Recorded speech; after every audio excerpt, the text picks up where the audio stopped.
Hi everybody, Joshua here with the Heavy Piano YouTube channel. Today's video will be a piano tutorial for Elliott Smith's A Distorted Reality.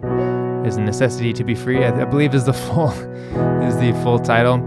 This song was requested by one of my patrons, Josh F. So thank you, Josh, for requesting and for your support.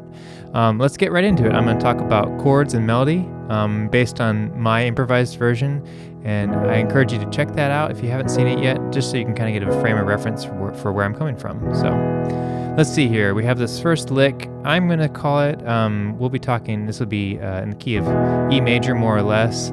So let's call this G sharp minor. The G sharp minor lick. It's like right,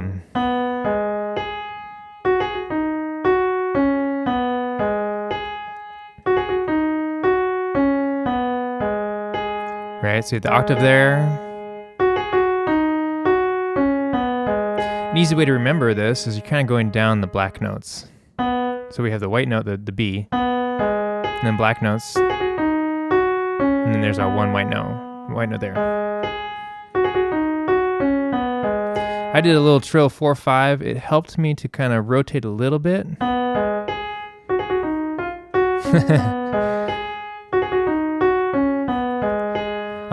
What I did the first time I played it through on just single hand on its own, and then I added through the third and fourth time octave with left hand. And then I jumped down to the next octave down here, coming into the verse. So you can play it that way, you can play however you want, but that's the main lick on that G sharp minor. So first verse, let's see here, we have E major to B major. I'm kind of voicing it with an open fifth in the left hand. C sharp 7.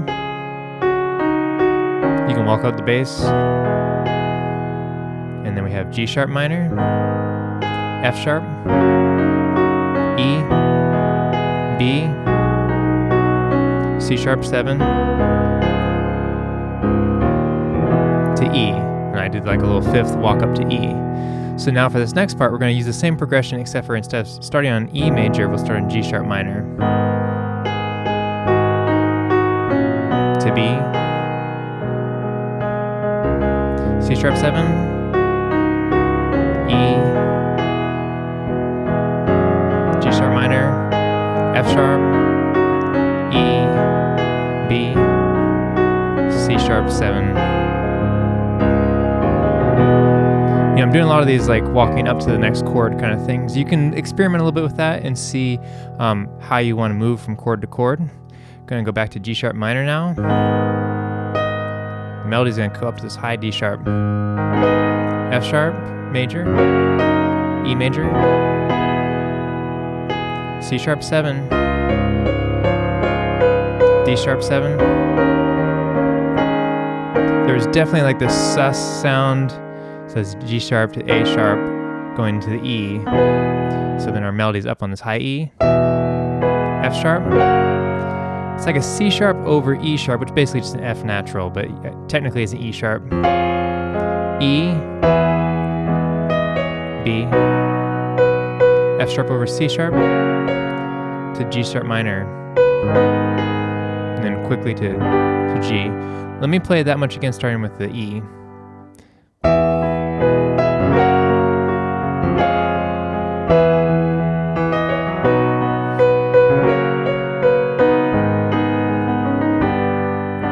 And here's the Shine On Me Baby part, E major, like an E major 7, and our melody is going to be playing around with kind of these notes here. Kind of like a B6, C sharp 7 to E. Let me play that much again without my stuttering instructions.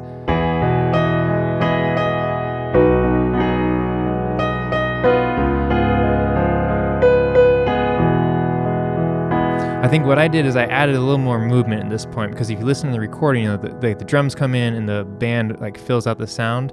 So before, where I was kind of just hitting some chords or adding a little bit of rhythm like subtly, here's where I kind of started to add some rolling. You can do it like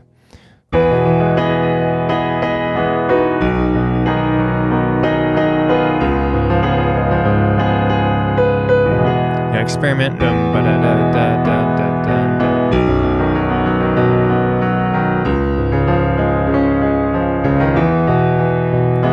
Whatever you can do to create a little more energy and movement in that section to separate it. Let's see here. Then we have our G sharp minor. There's a little line coming up here. F sharp to E, B, C sharp 7 to E. We have another verse again. G sharp minor, B, C sharp 7, E, G sharp minor, F sharp major, E, B, C sharp 7, E. I was doing that kind of rhythm, driving into the downbeat to the next chord. G sharp minor, F sharp major, E to C sharp 7, D sharp 7, excuse me. So this is the same as before. You've seen this progression before earlier in the song. So E major, F sharp major, C sharp over E sharp, or just F natural, E, B, F sharp over C sharp, and G sharp minor. And this time we're gonna hang on the G sharp minor for like twice as long. To G. You can even call it like a G, like sharp 11 with that C sharp in there. Go from the G sharp minor to the G.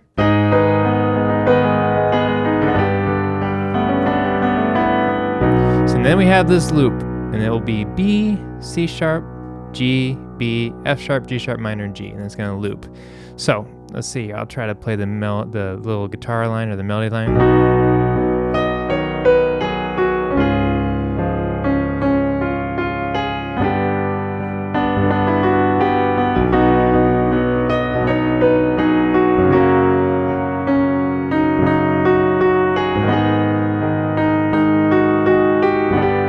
I might have shifted too quickly to that G.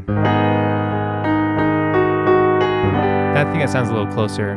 So we have B major, C sharp minor, major, G,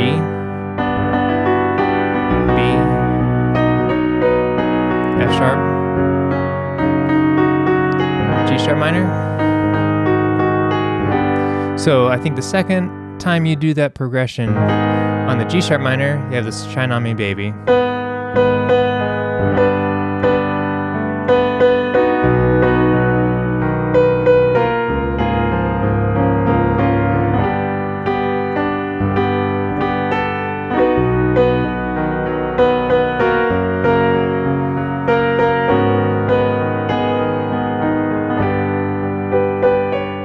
And then from here, I kind of improvised over the progression, this section. There's a piano part in the recording you can listen to.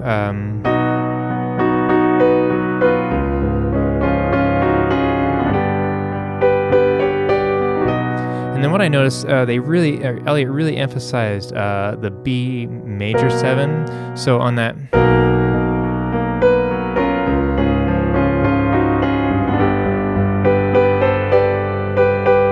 I would keep that C sharp in there, excuse me.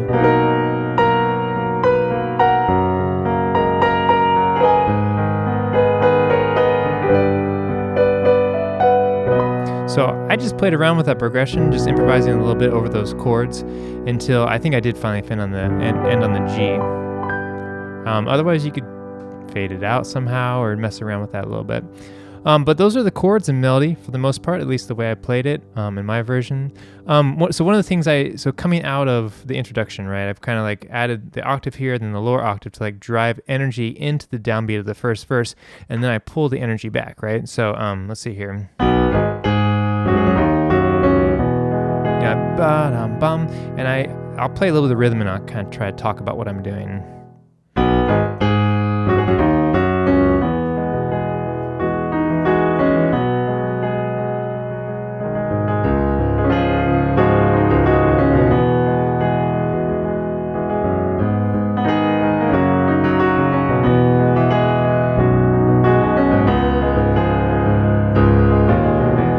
So I am trying to drive the rhythm a little bit. Bum ba da da da da da da bum ba da ba da da. You know, there's like this little hints of rhythm, and I don't want to get too ahead of myself, because when I get to the bigger parts, I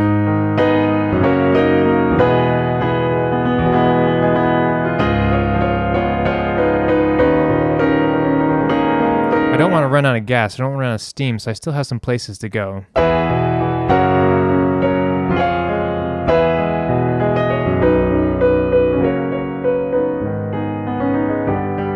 And then especially for that first Shine On Me Baby chorus, I want to have it more driving, kind of separate. So one of the things I did at the first part of the verse, so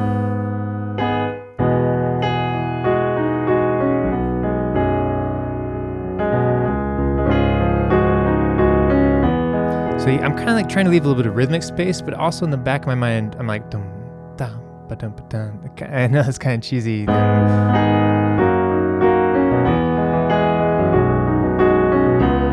See, my left hand's kind of filling out some of those rhythms. Now, I'm overemphasizing that, but I'm using my thumb to like drive a little bit of syncopation in there.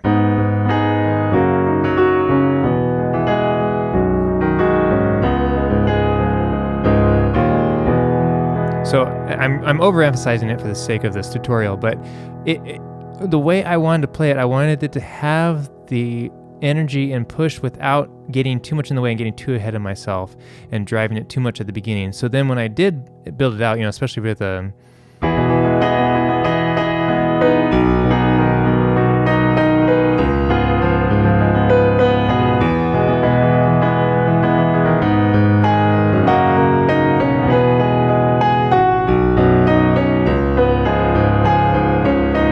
sorry, excuse the mistakes.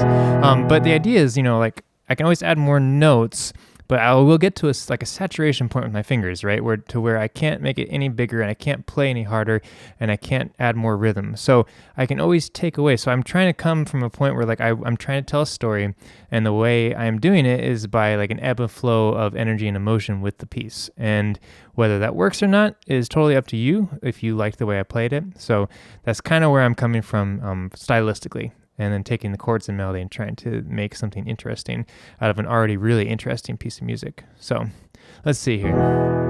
I think that's pretty much everything, you know, just thinking about that.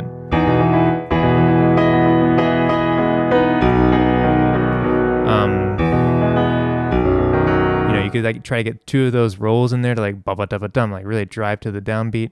But yeah, I'm always playing the melody like above everything, or trying to, and then when it's not completely above everything, it's trying to blend as best as possible with the chords that I'm playing. But the idea is that somehow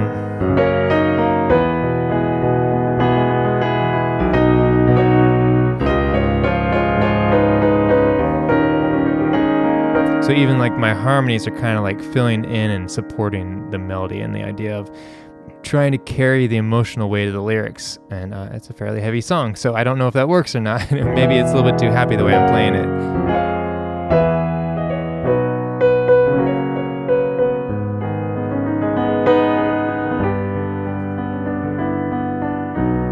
I mean, you could play it any way you feel, but you know, at least take the chords and melody here that I'm giving and try to create your own version. But a big thank you to Josh F. for requesting the song, and I hope someone found this tutorial helpful.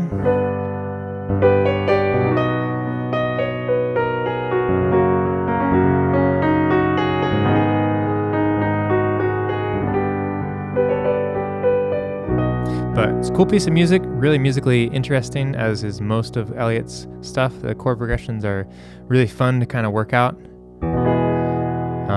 Yeah. Thanks for watching. Big thank you to all my patrons on Patreon for supporting the channel, and it's a big help. It helps me find time to like make these videos, and I hope they're helpful for you as well. So, any questions or comments, leave them below. I'll try to get back to you.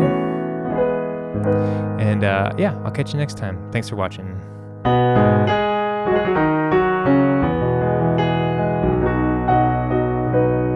Is it actually in the key of B?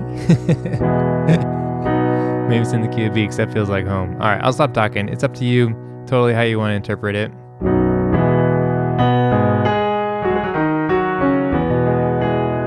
Yeah, I mean, there's the amen, and I'll stop talking. All right, y'all take care.